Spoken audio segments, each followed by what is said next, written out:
ได้ควายลายเนาะมาแต่เลี้ยงควายแล้ววันนี้บ่ฮักก็ออกหน้าหาเขาอ้อหน้า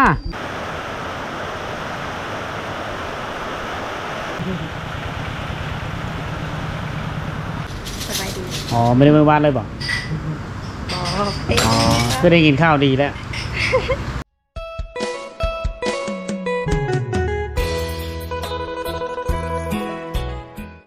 โอ้บรรดาน้องๆในเกณฑ์อายุ6 ปี50 ปีนี่ก็จะส่วนหลายเขาเจ้าจะมีหน้าเวะของเขาเจ้าต่างหากเพราะว่าพ่อแม่นี่ไปให้ไปโซนไปเฮ็ดให้เฮ็ดหน้านะลูกนี่ก็ต้องได้เบิ่งแง่งครอบโคนั่นก็คือภาระของเขาก็คือเลี้ยงโง่ทุกคนเลยเอาโง่ควายไปเลี้ยงซื้อโง่ห้องเซลล์กายบรรสมสะอาดมากเลยนะอันนี้คือความสุขของเขาละเมื่อเลยปีเริ่มมีประสู้กินดองมีลูกชายลูกสาวเอาโพสร้างครอบครัวเขาเจ้าก็ได้อาศัยโง่ควายเนาะรักได้เพราะว่าการสร้างนะครับอยู่เขตชนบทนี่มันค่อนข้างหาเงินยากนะคนไป9 โมงเอาเงินปล่อยไปเลี้ยงตามแคมทางตามโพให้ปลายหน้าหากระป้อยโง่ไปเลี้ยงบ่อาม่าแล้วไปเลี้ยงตอนเช้าอ๋อพูดได้อาม่าไว้แล้วตอนเล็กๆเอาไปไหม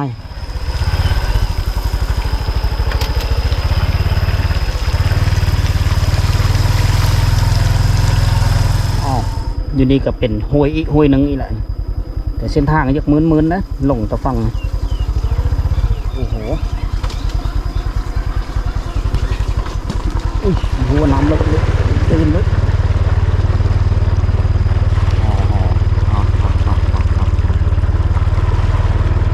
เฮียอยู่น้ำตื่น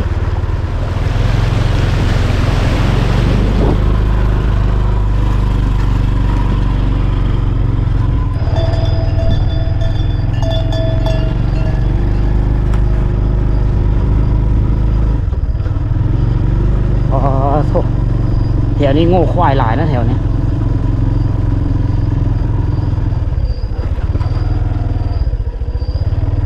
ได้ควายหลายเนาะมาแต่เลี้ยงควายแล้ววันนี้บ่ฮักก็ออกหน้าหาเขาอ้อหน้าโดยไหลตะบ้านไปหน้าเนาะแม่นแหละโอ้ดำหน้าแล้ววันนี้ยังโอ้ยังเลี้ยงควายท่าเนาะตอนแรกแล้วเข้ามาคือเก้าบ่ทุกอยู่หน้าเลยได้โอ้หอดย่ำเลยเนาะโผล่อยู่หน้าเลยนี่เมื่อชักนี่ชักเท่านี้เด้เอาเอาสิไปพี่ละโดยเบิ่งควายเพิ่นนะ7-8 ตัวนะมีตัวนี้ใหญ่มีควายดำควายดอนมันคือความสุขของชนบททุกคนการใช้ชีวิตอยู่ชนบทนี่มันก็มีข้อดีหลายอย่างได้เลี้ยงโง่ได้เลี้ยงควายได้อยู่น้ำสัตว์เลี้ยงเฮาก็มีความสุขแล้วนะอยู่น้ำโง่อยู่น้ำควายแหละมีความสุขไปกับสัตว์นี้เลี้ยงแหละแต่ละมือมันก็ป้อยควายไปกินหญ้าคำมาแล้วก็เอาเฮาแรงไว้มันคือธนาคารของเขาคอยผู้ไปคอยก็มีความสุขของเขาเจ้าทุกคนเลยและไม่เห็นแล้วก็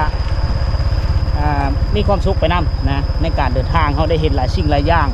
เห็นวิถีชีวิตในแต่ละชนเผ่าจะเป็นบ้านเผ่าโบไทยบ้านเผ่าบรูจะเป็นเผ่าตะโอ้ยเผ่ากระตางเผ่ามังกรเผ่าตรีนะหรือเผ่าเราเดิมเผ่าแล้วก็เผ่าโบไทยส่วนหลายเขตเมืองพินครับมาวิลาบุรีนี่ก็จะเป็นผู้ไทยและส่วนหลายนะทุกคนนะเขาจะเดินทางไปเรื่อยๆทุกคน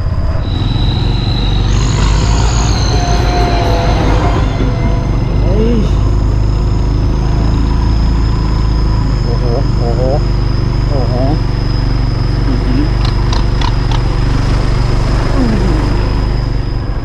ตอนนี้ค่อยได้เดินทางมาฮอดบ้านโน่นสำราญเมืองวิลาบุรีแล้วทุกคนนะถือว่าฮอดเขตแดนเมืองวิลาบุรีแล้วมานี่จะมีโคจมแล้วก็โคไม้ผู้โดยจะไปทางนั้นรถยังไปทางนั้นรถจักรไปทางนี้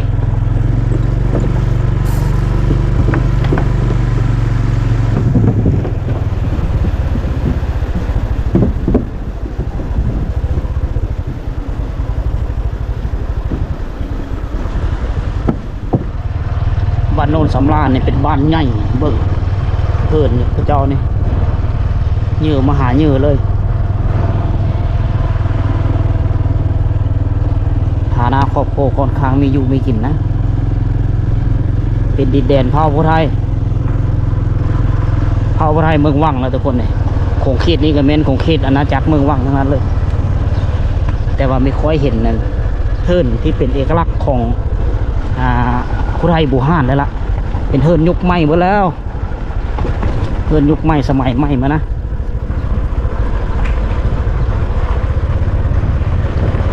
ในมือสิฮะเอามือก่อนนำโฟมนั่นเห็นไปบนนั้นขี่นำกามเนี่ย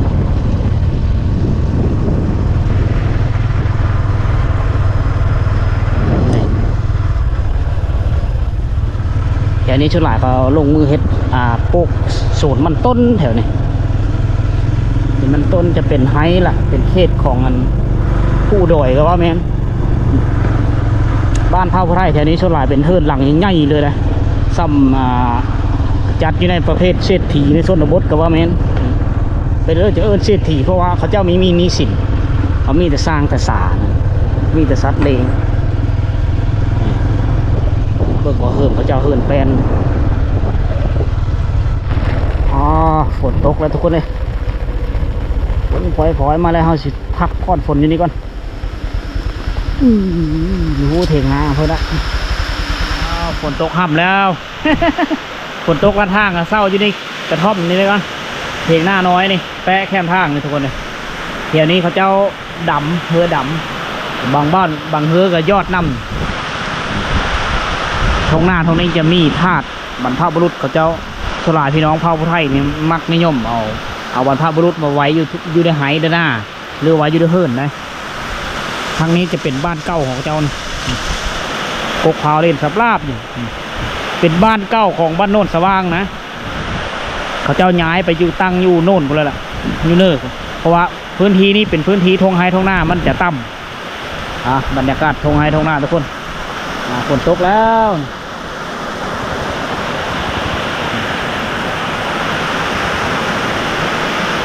พักผ่อนฟังสายฝนก่อน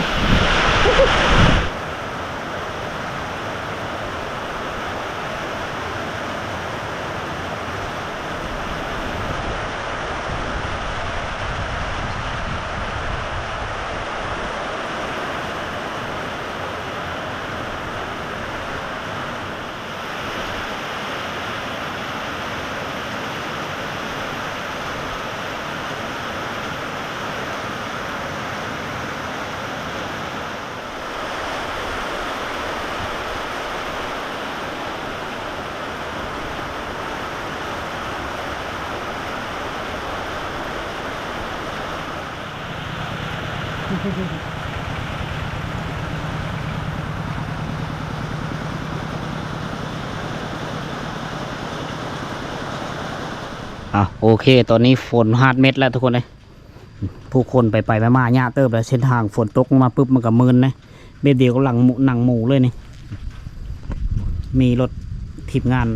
เขาเจ้าไปมานี่ลมและพลาดลมและ แทกทางละคันหนึ่งคนนะฉะนั้นเดินทางเส้นนี้ในยามหน้าฝนคอยไปคอยมานะโดยเฉพาะถ้าว่าพลุเสื้ออย่างดุมถือว่าไปมากง่ายนะอย่างล่อนอย่างโลนนี่มีปลาเลอละเอาไปทุกคนเอาเดินทางต่อ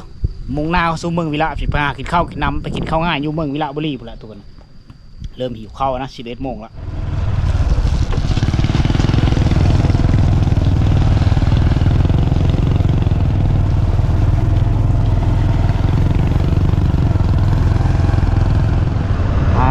ตอนนี้ก็เองได้เดินทางมาฮอดเขตจุดสุ่มกระแตบเมืองวิระบุรีแขวงสวรรณเขตทุกคนเลยก็เป็นชุมชนคนผู้ไทยนี่เฮือนซานบ้านซ่องนี่ใหญ่นะโซลาก็เป็นเฮือนที่ถาวรแล้วล่ะวิถีชีวิตคงยังเป็นดั้งเดิมเฮ็ดไห้เฮ็ดหน้าคือเก่าทุกคนเลยตึกปะไปได้คืออาชีพเฮ็ดหน้าเขตจุดสุ่มกระแตบมีลักเครือข่ายสัญญาณโทรศัพท์เรียบร้อยอยู่นี่มีรถใหญ่หลายคันบ้านเฮิร์นกับใหญ่โตมโหฬาร น่าจะเป็นเขตเศรษฐกิจนะค่อนข้างดีแล้วล่ะบรรยากาศในหมู่บ้านมันจะเงียบทุกคนคอยจะไม่ได้พาทุกคนแวะชมหมู่บ้านเด้อเพื่อทุกคนได้รับชมนะวิวตามสายทางไปเรื่อยๆเพราะว่าอยู่บ้านเนี่ยนี่มันเงียบคนเต็มอยู่ทุ่งไร่ทุ่งนาหมดนะ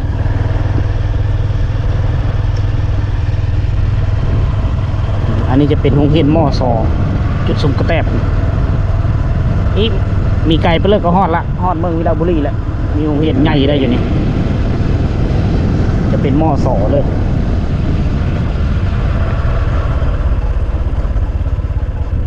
อ๋อเขาเอิ้นโรงเรียนม.ส.โพนสว่างนะ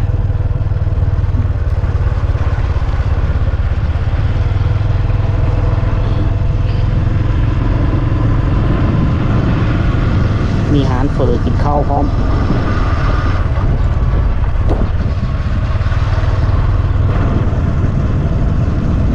สำหรับตัวนี้จะเป็นห้องการจุดสุ่มแล้วก็ซุกศาลาทุกคนพวกหมอน้อยในซุ่มส้นจุดสุ่มกระแตบแมนเลยห้องนั้นทุกคนนี่จะเป็นสำนักงานห้องการเป็นเขตที่เจริญนั่นแหละเบิ่งเหินในกำลังเอสเนี่ยมีปั๊มน้ำมันขนาดน้อยอยู่เหิน2 ชั้นทุกคนถือว่าเป็นหลังคาที่หรูหราในเขตนี้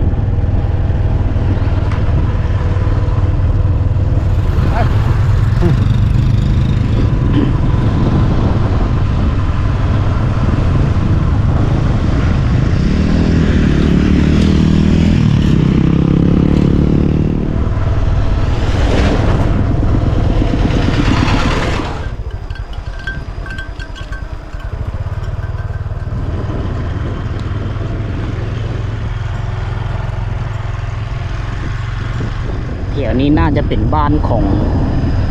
สุนเผานะ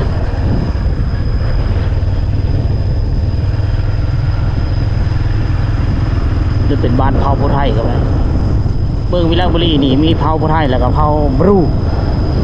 ปลาป่นอยู่น้ำกันฉะนั้นเราจะจำแนกไม่ได้ว่าเพราะว่าเราไม่เคยมาเราไม่เคยแวะบ้านเขามีว่าบ้านเลิกเป็นบ้านสุนเผาบรูถ้าว่าเป็นบ้านผู้ไทยนะเราจะรู้จักได้ฟังสำเนียงเสียงเว้านะสังเกตหลังคาเฮิร์นจะแตกต่างตอนนี้ เราได้เดินทางมาฮอดขอบเขตที่จอดเดียวกับทางเลขที่28Aแล้วนะทุกคนแต่เป็นหมู่บ้านสุดท้ายแล้วล่ะเดี๋ยวฮอดเมืองวิลาบุรีเนี่ย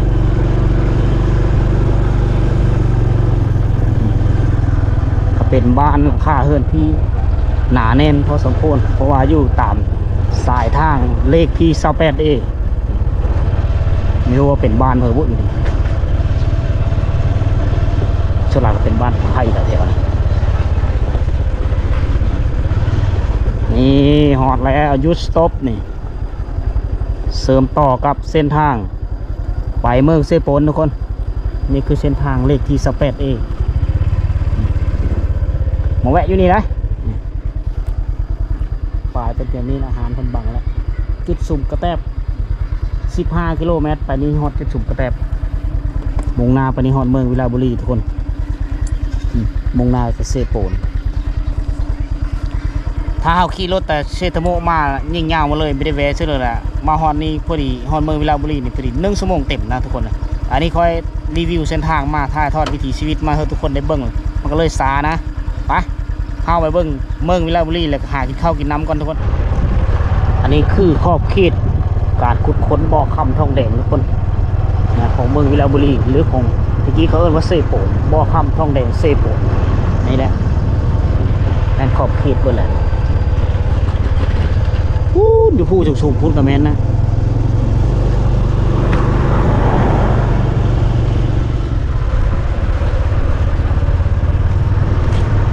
เทศบาลเมืองวิลาบุรีนี่ก็จะประมาณนี้นะทุกคนอันยูนกินจะว่างขายอยู่ตามหน้าหารแคมทางเลยเป็นหารต่ำหมอหารปิ้งไก่หารค้าขายเครื่องต่างๆเลยมีปั๊มน้ำมันกับอย่างใหญ่ก็อยู่แถวนี้แหละมีบ้านพักหลายแห้งทุกคนนะเอาจะไปเลอะกินอาหารตามสั่งกันนี่หรือจะเป็นเฟอก๋วยเตี๋ยว ร้านตัดผมริมถนนมีเบิดเดี๋ยวเราจะเข้าหาที่เข้าอยู่นี่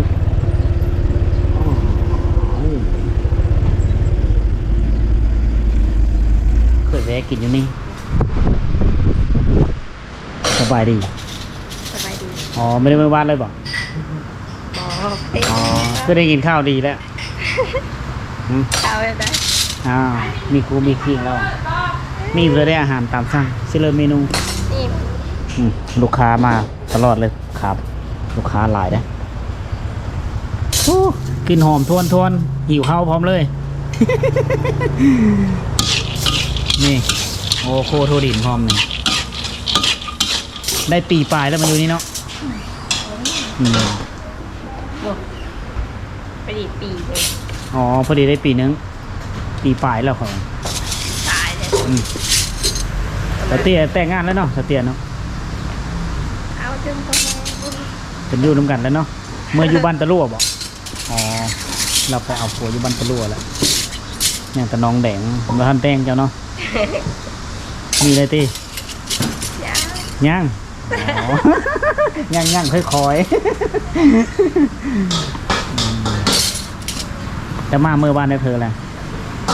ระวังไว้อะ โดย ห้ากับสามเถื่อ โอ้เมื่อดูอยู่กันปีนึงเมื่อบ้านสามเธอ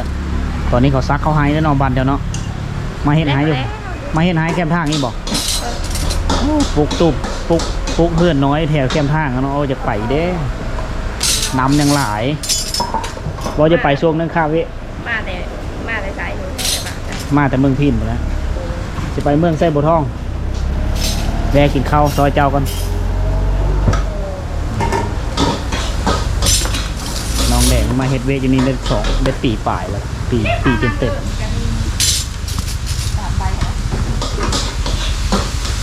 อาหารตามสั่งเฮ็ดเวทนำกันในจักคนทีมงานนำกัน4 คนได้เว้าอยู่บอกภาษาบรูกะฮะอายเอ้ยเนาะอย่าเว้าเลยเนาะอายเอ้ยเนาะ